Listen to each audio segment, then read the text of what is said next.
Welcome back. Please like, share, and subscribe and consider donating so we can keep this content going. So this module is a continuation of the philosophy behind technical analysis.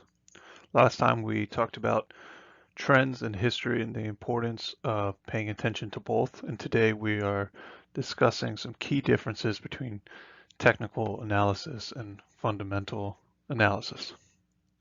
So let's go. The simplest explanation for the difference in fundamental and technical analysis is that fundamentalists study what causes the changes of price, and technicians study the effects of those changes, the market action. Since we're primarily concerned with profitable trading, the cause is not necessarily important, only the effect. This is counterintuitive to me, as I'm a fundamentalist at heart. I like to know why something happens and why these changes occur in supply and demand.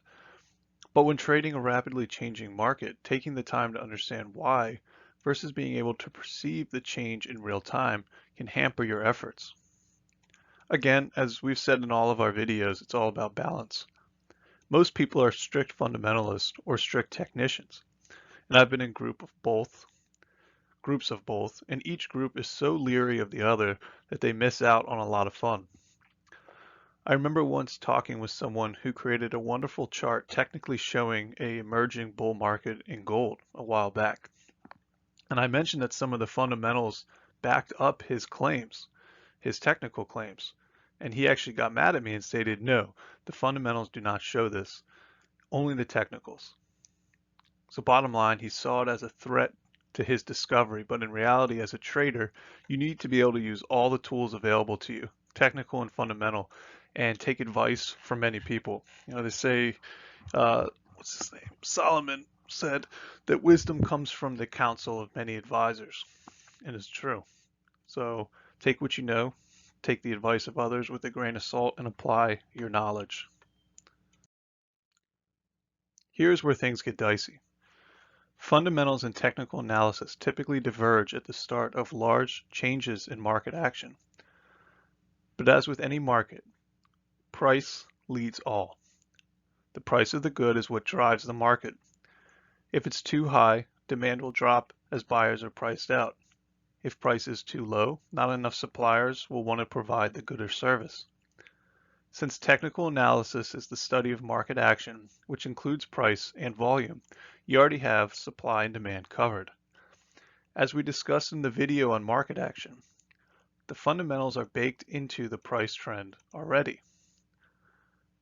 For example, leading up to the major declines we have seen in the stock markets worldwide due to the prick of the pandemic on the markets. In the last weeks, there's been multiple announcements of QE and the Fed directly supporting the markets, which should fundamentally turn it around, but it hasn't had the desired effect. That's because the volume is weighted downwards. More people are selling than buyers are buying, and buyers are only willing to pay a lower and lower price because they believe in the future it'll drop lower. The psychology has changed.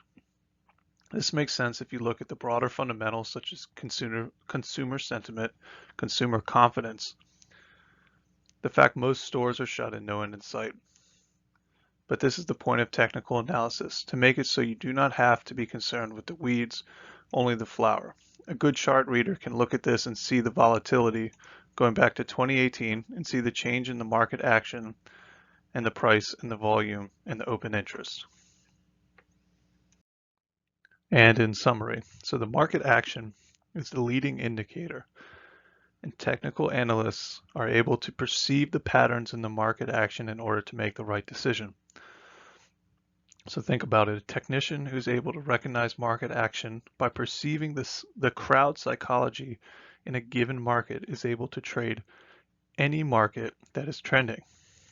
And this is good because many markets have dormant periods and have periods where they do not have much change or volatility.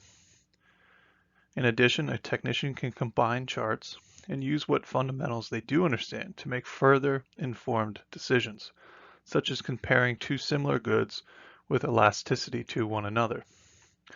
We will explore this concept more in future videos, and I hope you enjoyed this. Please like, share, and subscribe, and consider donating to help keep this content going. And we'll see you next time.